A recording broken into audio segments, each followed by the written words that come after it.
तो आज हम पढ़ेंगे क्लास 5th का हमारे आसपास का चैप्टर 1। कैसे पहचाना चींटी ने दोस्त को। चींटी ने दोस्त को। तो पहला प्रश्न है, क्या तुम्हारे साथ कभी ऐसा हुआ है तुम स्कूल के दौरान मैदान में बैठे खाना खा रहे हो, चील आकर फुर्ती से तुम्हारी रोटी ले गई हो।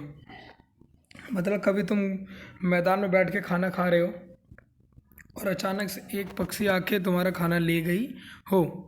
ऐसा हुआ है? हाँ, ऐसा हुआ है। तुम एक सोए हुए कुत्ते के पास से गुजरे और झट से उसके कान खड़े हो गए। हाँ, जब भी सोए कुत्ते के आसपास से गुजरा हूँ उसके कान खड़े हुए, क्योंकि उसकी निद्रा आधी निद्रा में होती है।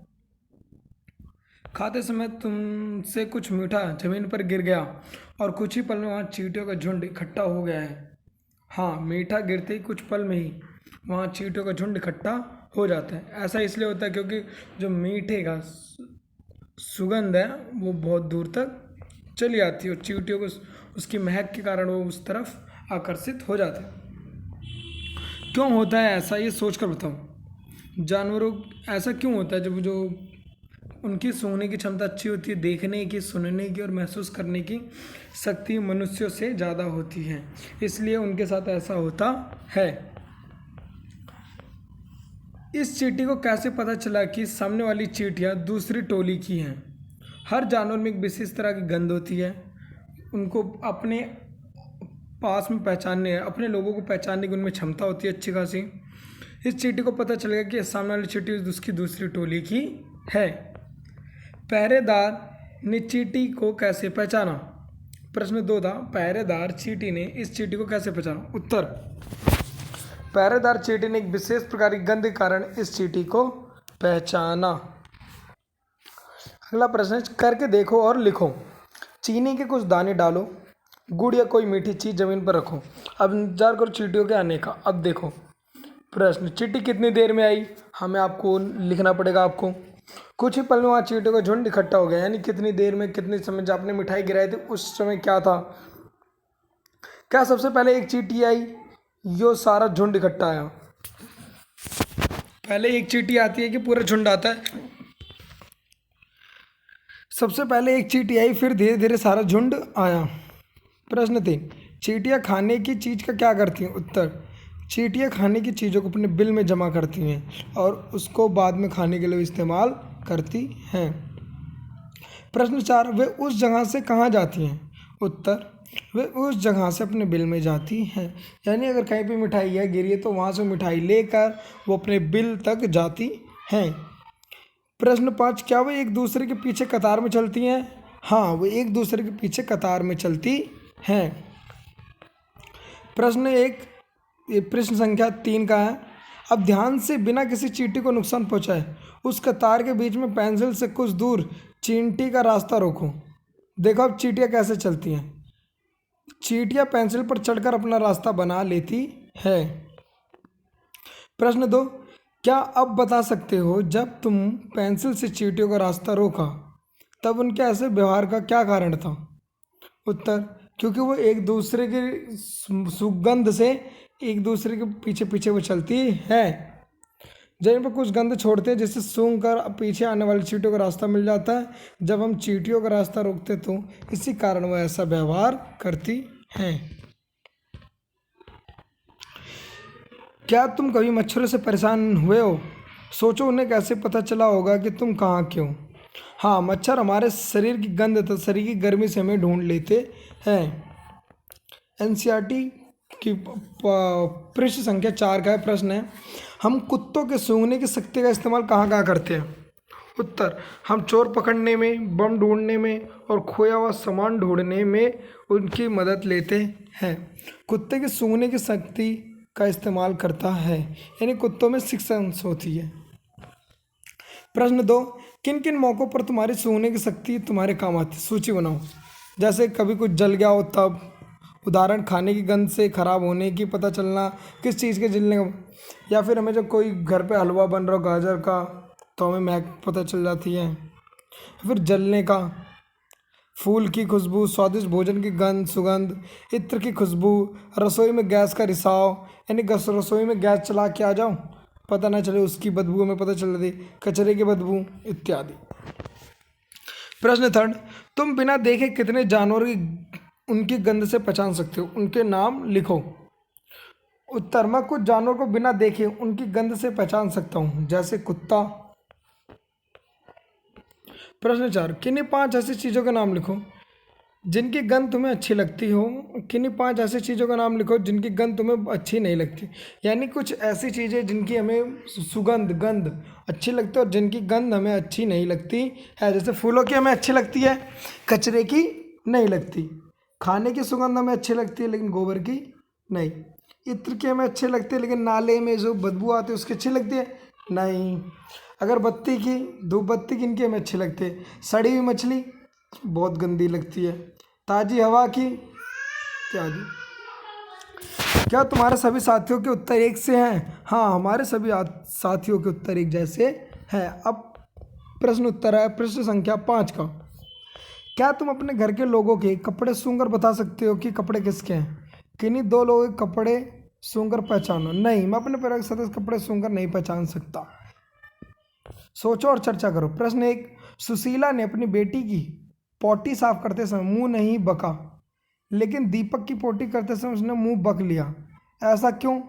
जब हम सोचते हैं कि कोई वस्तु गंदी है तो हमें गंध आती है, इसलिए सुशीला ने अपनी बेटी की पोटी साफ करते समय मुंह नहीं ढका, जबकि अपने बेटे की पोटी साफ करते सुशीला ने अपना मुंह ढक लिया। प्रश्न 2, जब तुम कूड़े के ढेर के पास से गुजरते हो, वहाँ की गंध तुम्हें कैसी लगती है? उस बच्चे के बारे में सोचो जो दिन में कई घंटे इसी कचरे के ढेर में से कैसी चीज़ें बीनता है। उत्तर, जब हम कूड़े के ढेर के पास से गुजरते तो वह गंध बहुत ही बदबूदार लगती है।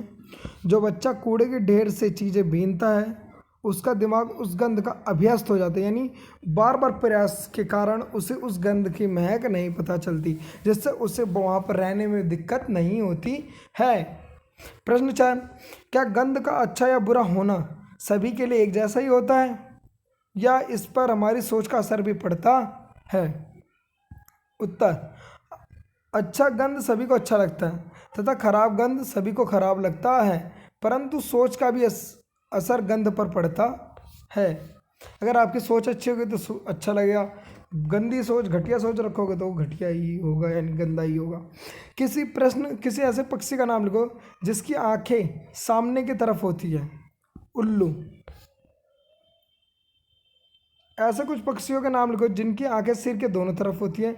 इन पक्षियों की आंखों का आकार उनके सिर की तुलना में कैसा होता है?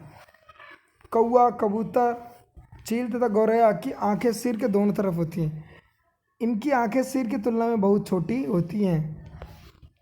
प्रश्न 3, क्या तुम बिना गर्दन घुमाए अपने साथी के एक्शन को देख पाते हो? मैं बिना गर्दन घुमाए अपने साथी के एक्शन को नहीं देख पाता हूँ। प्रश्न 4, अब दोनों आंखें खोलकर बिना गर्दन घुमाए दाएं तरफ खड़े साथी के एक्शन को देखो। बिना गर्दन घुमाए मैं अपनी दोनों आंखों में से दाएं तरफ खड़े साथी के एक्शन को देख सकता हूँ। प्रश्न 5, दोनों तरीकों से देखने पर क्या अंतर पाया? उत्तर, एक तरीके में मैं बिना गर्दन घुमाए साथी के एक्शन को नहीं देख पाता हूँ, जबकि दूसरे तरीके में मैं बिना गर्दन घुमाए अपने साथी के एक्शन को देख पाता हूँ। पृष्ठ संख्या 7, पेज नंबर 7 के प्रश्न है, अब गेंद या छोटा सिक्का उछालकर पकड़ने का खेल खेलो। एक बार दोनों आंखें खोलकर और एक बार एक आंख से, यानी एक बंद करनी में आंख फिर करनी है। जिस जिसमें उसे पकड़ना आसान लगा। उत्तर, दोनों आंखें खोलकर गेंद और सिक्का पकड़ना आसान होगा। सोचो अगर पक्षी की तरह तुम्हारी आंखें कान की जगह होती तो कैसा होता? तुम ऐसा क्या काम कर पाते जो अभी नहीं कर पाते हो? जब हम सामने पहले देख लेते तो सामने नहीं देख पाएंगे, हम लेफ्ट और राइट देख पाएंगे। अगर पक्षी की तरह हमारी आंखें होती तो हम बिना गर्दन घुमाए चारों तरफ देख पाते। प्रश्न 3, क्या तुम सोच सकते हो जमीन पर पड़ी हुई एक रोटी किस चील को कितनी दूर से दिखाई दे जाती होगी? उत्तर, जमीन पर पड़ी हुई एक रोटी किसी चील को 1 से 2 किलोमीटर की दूरी से दिखाई दे जाती है। पृष्ठ संख्या 8। 10 जानवरों के नाम लिखो जिनके कान दिखते हैं। गाय, हाथी, कुत्ता, बकरी, घोड़ा, खरगोश, भैंस, हिरण, बिल्ली तथा गधा इत्यादि। कुछ जानवरों के नाम लिखो जिनके बाहरी कानों से बड़े होते हैं। हाथी, खरगोश, चूहा, गाय आदि के कान बाहरी कानों से बड़े होते हैं। प्रश्न 3। तुम्हें क्या लगता है, क्या जानवरों के कान के आकार और उनके सुनने की शक्ति में कुछ संबंध होता है? जानवरों के कान के आकार और उनके सुनने की शक्ति में बहुत गहरा संबंध होता है। जिन जानवरों के कान बड़े होते हैं उनके सुनने की क्षमता अधिक होती है। स्कूल में कोई शांत जगह ढूंढो। प्रश्न 4। एक बच्चा धीरे से बोले तथा बाकी उसे बच्चे से ध्यान सुने। कहो कि बच्चा फिर से उतनी ही धीरे बोले। इस बार बाकी बच्चे अपने कानों के पीछे हाथ को रख कर सुने। किस बार आवाज़ ज़्यादा साफ सुनाई देगी? जब कान के पीछे हाथ रख कर सुनेंगे तो आवाज़ ज़्यादा साफ सुनाई देगी। प्रश्न 5। तुम अपने कानों पर हाथ रखकर कुछ बोलो। अपनी आवाज़ सुनाई देती है। हाँ, मुझे अपनी ही आवाज़ सुनाई देती है। Page number 9। एक बार डेस्क को बजाओ, कैसी आवाज़ आती है? उत्तर, डेस्क बजाने पर ठुक ठुक की आवाज़ सुनाई देती है। प्रश्न 2। अब जैसे चित्र में दिखाया वैसे डेस्क पर कान लगाओ। एक बार फिर अपने हाथ से डेस्क बजाओ, कैसी आवाज़ आती है?